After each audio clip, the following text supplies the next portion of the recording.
కాలంలో దేవుడు మనతో మాట్లాడుతున్న విషయాన్ని మనం ధ్యానించుకుందాం. ఆయన ఏమై ఉన్నాడో మనం ఏమై ఉన్నామో ఆయన కృపే ఉన్నాము. చిన్న ప్రార్థన ద్వారా మనము ఈ యొక్క వాక్యాన్ని ధ్యానించుకుందామండి. పరిశుద్ధుడా, ప్రేమమయుడ, మా పరలోకపు తండ్రి, స్తుతులు స్తోత్రం వందనాలు దేవా. ఎన్నిక లేని వాడిని ప్రభా నిలబెట్టిన ఆయన మాట్లాడడానికి మీకు కృప చూపుతున్నారు దేవా. ఇదిగో నాయన, మాట్లాడేది నేను కాదు కానీ ప్రభా మీరే ప్రభా, నా వాక్య ప్రభా. మీరు ప్రభా ఈ ఉదయ కాలం మాతో మాట్లాడండి ప్రభా, నాతో మాట్లాడండి దేవా, మా అందరితోనూ మాట్లాడండి ప్రభా. ఇదిగో ప్రభా ఈ వాక్య భాగాన్ని ప్రభా మేము చదువుకుంటుండగా ప్రభా మీరే మాకు నాయన తోడుగా ఉండి నడిపించండి, సహాయం చూపండి. ఈ కొద్ది విన్నపములు యేసుక్రీస్తు పరిశుద్ధ నామమున ప్రార్థించి వేడుకుంటున్నాం పరమ తండ్రి.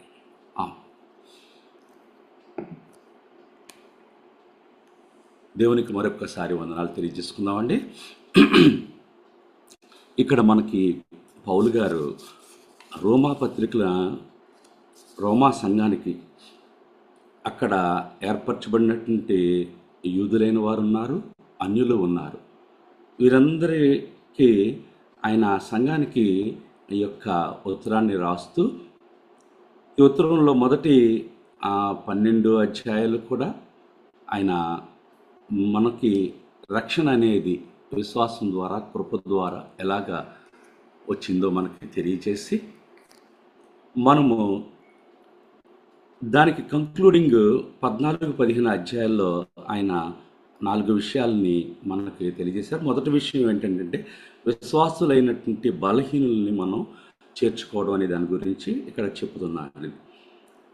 అది మనకి విశ్వాసులైన బలహీనులు అంటే ఇది అప్పటి రోజుల్లో వారు యూదులు కొంత ప్రత్యేకింపబడిన వారు, వారి ధర్మశాస్త్రాన్ని అనుసరించి ఆ సున్నతి పొందిన వారు ఆ ధర్మశాస్త్రం ప్రకారం నడుచుకోవడం వాళ్ళు చేసేవారు.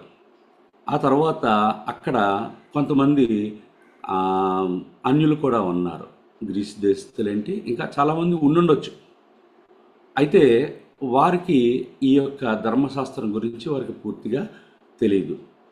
వారు నేరుగా క్రీస్తులోకి వారు రక్షింపబడి వచ్చిన వారు అన్నమాట. వీళ్ళకి మధ్యలో ఆ కాన్ఫ్లిక్ట్స్ ఏదైతే ఉందో అది ఇప్పుడు మన సంఘాలకి మనం కూడా వర్తింప చేసుకోవాలండి. ఈ రోజున కూడా మనం అంటే విడుదల పొందిన వారు ధర్మశాస్త్రం యొక్క ఆచారముల నుంచి విడుదల పొందాం, అంతే తప్ప కమాండ్మెంట్స్ నుంచి విడుదల కాదు. మనం దేవుడిచ్చినటువంటి ఆ యొక్క ఏదైతే ఆజ్ఞలు ఉన్నాయో ఆజ్ఞలను పాటిస్తూ మన జీవితాలను మనం దేవునికి సమర్పించుకుంటూ నడవాలని చెప్పేసి ఇక్కడ ఈ వాక్యం మనకి సెలవిస్తుంది. అదేవిధంగా ఎవరైనా అవిశ్వాసులైన వారు విశ్వాసంలోనికి కొత్తగా చేర్చబడినప్పుడు వారు పూర్తిగా విశ్వాసంలోనికి వచ్చేటట్లుగా మనము వాక్యం ద్వారా వాళ్ళని బలపరచాలని చెప్పేసి ఇక్కడ మనకి కనబడుతుంది. 3 విషయాలు మనం ఇక్కడ చూసుకోవాలి. మనం అదేంటంటే ఎవరితోనూ వాదాలు పెట్టుకోవద్దు, బలహీనులైన వారిని చేర్చుకోవాలనే ఒక విషయం మనకు కనబడుతుంది. ఇంకోటి ఆహార నియమాల గురించి మనకు కనబడుతుంది. 3-5 వరకు. నెక్స్ట్ 3-3-4 5వ వచనం దినముల గురించి కూడా మనకి చెప్తుంది. ఇక్కడ ఈ విషయాల్ని మనం ధ్యానం చేసుకుందామండి. ఎలా అంటే మనకి ప్రతి విషయంలో మనము ఎవరికి తీర్పు తీర్చడానికి మనం సరిపోం. మనకి యజమానుడైనటువంటి మన యొక్క ప్రభువు వారు, ఆయన మనకి యజమానుడు కాబట్టి ఆయనే ఎవరికి వాళ్ళకి తీర్పు అనేది ఆయన చేస్తాడు. ఎవరి విషయాల్లో కూడా మనం ఒకరికి యొక్క విశ్వాసము కొంతవరకు ఉంటుంది.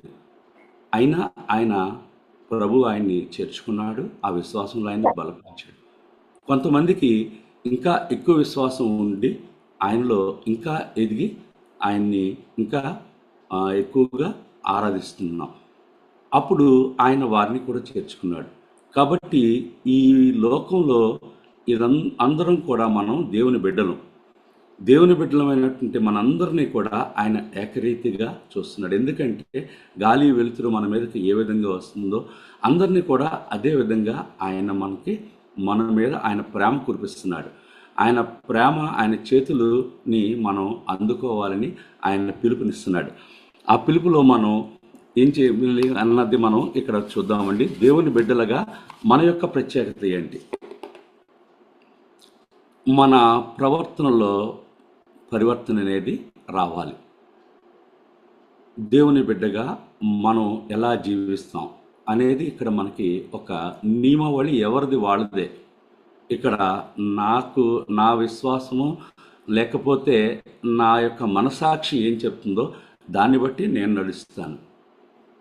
మనందరం కూడా ఇక్కడ ఒక సంఘంగా లేకపోతే ఒక చిన్న మందగా ఇక్కడ ఉన్నాం. మనందరం కూడా మన యొక్క మనసాక్షిని బట్టి మనం నడుచుకుంటాం.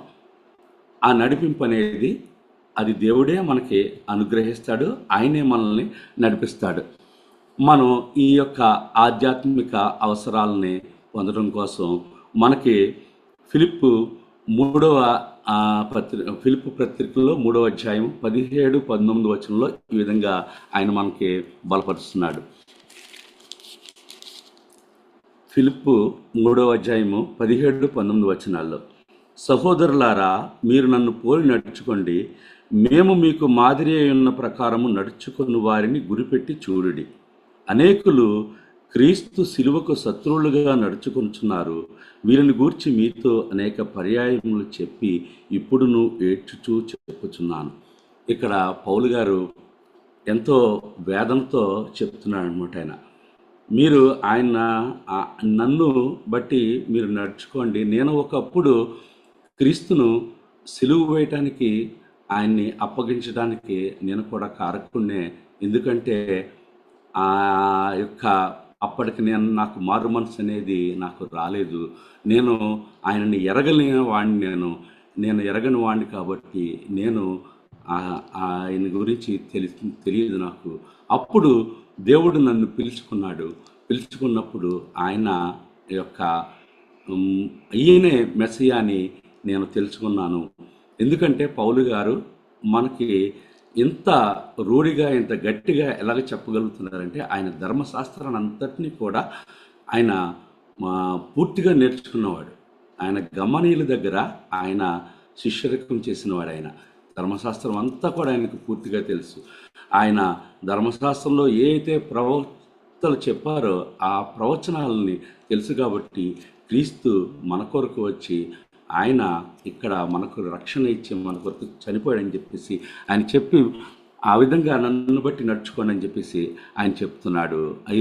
ఇవి దీన్ని బట్టి మనం ఆధ్యాత్మిక అవసరాలను మనం పెంచుకోవాలి. అదేవిధంగా కొలస్సీ 2వ అధ్యాయంలో కూడా 21వ వచనంలో కూడా ఒక వాక్యం ద్వారా కూడా మనం దీన్ని తెలుసుకోవచ్చు. మీరు క్రీస్తుతో కూడా లోకం యొక్క మూల పాఠముల విషయమై మృతి పొందిన వారైతే లోకములో బ్రతుకుచున్నట్టుగా మనుష్యుల ఆజ్ఞలను పద్ధతులను అనుసరించి చేత పట్టుకొనవద్దు, రుచి చూడవద్దు, ముట్టవద్దు అను విధులకు మీరు లోబడనేలా, అవన్నీ వాడుకొంచెడు చేత నశించిపోను అని చెప్పేసి ఆయన అక్కడ చెప్తున్నాడు అనమాట. ఇవన్నీ కూడా ఆధ్యాత్మికంగా మనం పెరగటానికి ఆయన పౌలు గారు మనకి ఇక్కడ చెప్తున్నటువంటి ఈ విషయాలని మనం జ్ఞాపకం చేసుకోవాలి. మనల్ని మన పరివర్తన అనేది మనలో తీసుకురావాలి. ఎప్పుడైతే ప్రభువారు మనలోకి వచ్చారో, పరిశుద్ధాత్మ మనకు తోడైందో, ఆటోమేటిక్గా మన జీవితంలో మార్పు అనేది కలుగుతుంది. అదే రక్షణ మనకి భాగ్యం. అది ఆ రక్షణలోకి మనం వచ్చిన తర్వాత మనము దేవునిని పోలి నడుచుకోవాలి. అంటే మనం ఆయన ప్రేమను కలిగి ఉండాలి. మన ప్రక్కవారిని మనం ప్రేమతో మనం చేర్చుకోవాలి. మన పనిచేసే చోట మన చుట్టుపక్కల ఉన్న వారిని మనం ప్రేమతో వారిని ఆకట్టుకొని మనం ఎందు నిమిత్తమై పిలువబడ్డాం మనం, ఎందు నిమిత్తమై క్రైస్తవులుగా మార్చబడ్డాం మనం అన్నది మనం ఈ రోజున జ్ఞాపకం చేసుకోవాలండి. ఎందుకంటే క్రైస్తవులుగా మనం ప్రత్యేకింపబడిన వారం. ఆ రోజు ఇశ్రాయేలు ప్రజలు ఏ విధంగా దేవుడు ఏర్పాటు చేసుకున్నాడో క్రైస్తవులుగా కూడా మనము ప్రత్యేకింపబడిన వారు. ఎందుకంటే నెక్స్ట్ ఏమిటి, ఈరోజు జీవించుచున్నను, మనము మరణించినను, మనం క్రీస్తు వారమై ఉన్నాము. మనం చదువుకున్న దాన్ని బట్టి ఇక్కడ ప్రభువారు మనము చనిపోయినను ప్రభువు కోసమే చనిపోచున్నాము, బ్రతికినను ప్రభువు కోసమే బ్రతుకుచున్నాము. అంటే మనం బ్రతకడం కానీ చనిపోవడం కానీ అది ప్రభువు వారంగా మనం ఉండాలి.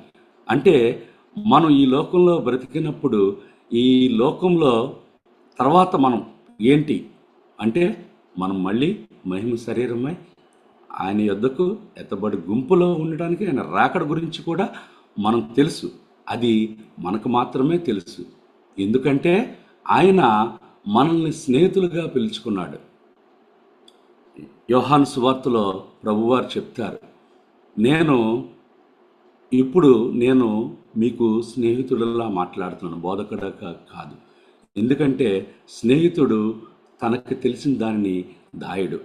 ఎందుకంటే స్నేహితులు అనేవారు మనం ఎవరితోనూ పంచుకోకపోయినా కానీ మన యొక్క ప్రతి విషయాన్ని మనం మన స్నేహితులతో పంచుకుంటాం.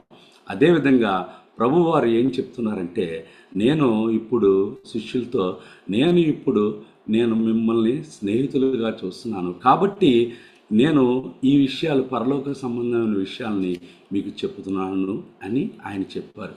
అదేవిధంగా క్రైస్తవులుగా మనం కూడా ప్రభువారు మన స్నేహితులకి మనల్ని ఏర్పాటు చేసుకున్నప్పుడు మన స్నేహితులకు కూడా మనము మరొక రాజ్యం ఉంది, ఆయన వస్తాడు ఇక్కడికి, ఆయన తీర్పు తీరుస్తాడు.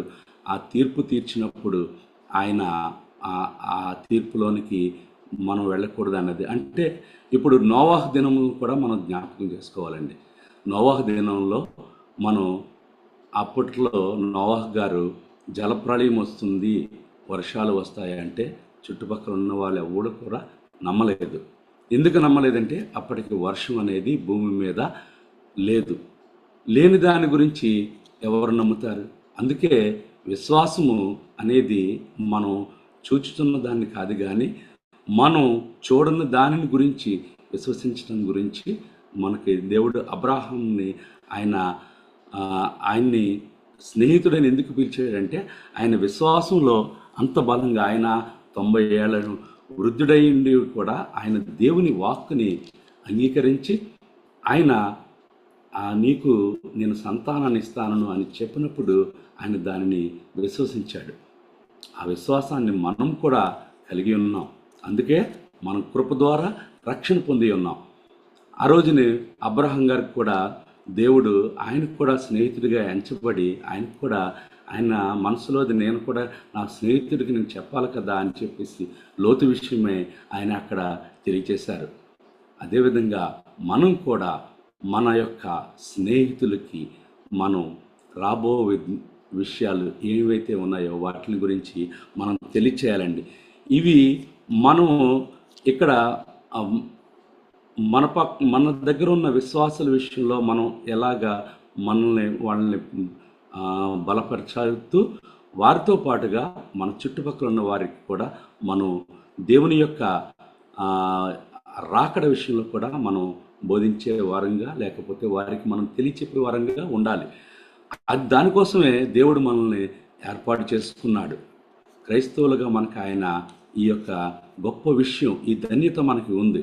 ఏ ధన్యత అంటే మనకి రాకడ అనేది, దేవుడు మరలా వస్తున్నాడు అనేది మనకి ఉంది. అదేవిధంగా ఆహార విషయంలో కూడా ప్రభువారు మార్కు సువార్తలో ఆయన మాట్లాడుతూ అంటారు, అక్కడ పరిసయ్యులు వాళ్ళు అంటూ ఉంటారు అనమాట, మీరు ఎందుకు చేతులు కడుక్కోకుండా ఈ భోజనాన్ని చేస్తున్నారు అంటే ఆయన చెప్తారు, మా యొక్క కడుపులో పడేది బహిర్భూమి నుంచి బయటకు వస్తుంది, కానీ మీ హృదయంలోంచి వచ్చేదే దానిని మీరు సరిచేసుకోవాలని చెప్పేసి అక్కడ ఆహార విషయంలో కూడా ఆయన చెప్తున్నాడు. కాబట్టి మనం జీవించడం అనేది ఆహారం అనేది కాదు, కానీ మన యొక్క ఆహారము ఆ, ప్రభు వారి యొక్క క్రీస్తు ప్రభు వారే మనకి ఆహారం. ఆ జీవాహారాన్ని మనం గైకొని మనం ఏదైతే ఆ తీర్పులోకి మనం న్యాయపీఠపు తీర్పులోకి విశ్వాసులైన మనం న్యాయపీఠపు తీర్పులోకి వస్తాము. అదేవిధంగా అవిశ్వాసులు ధవళ సింహాసనపు యొక్క తీర్పులోకి వస్తారు. ఈ విషయాల్ని మనం మన స్నేహితులతో మనం చెప్పుకుని మనం వారిని కూడా మనం అలర్ట్ చేయాలి. మనం ఎలాగైతే సిద్ధపడి మనం ఉన్నామో మన చుట్టుపక్కల వారిని కూడా మనం సిద్ధపరచాలని చెప్పేసి ఈ వాక్యం ద్వారా దేవుడు మనతో మాట్లాడుతున్నాడని చెప్పేసి నేను భావిస్తున్నాను.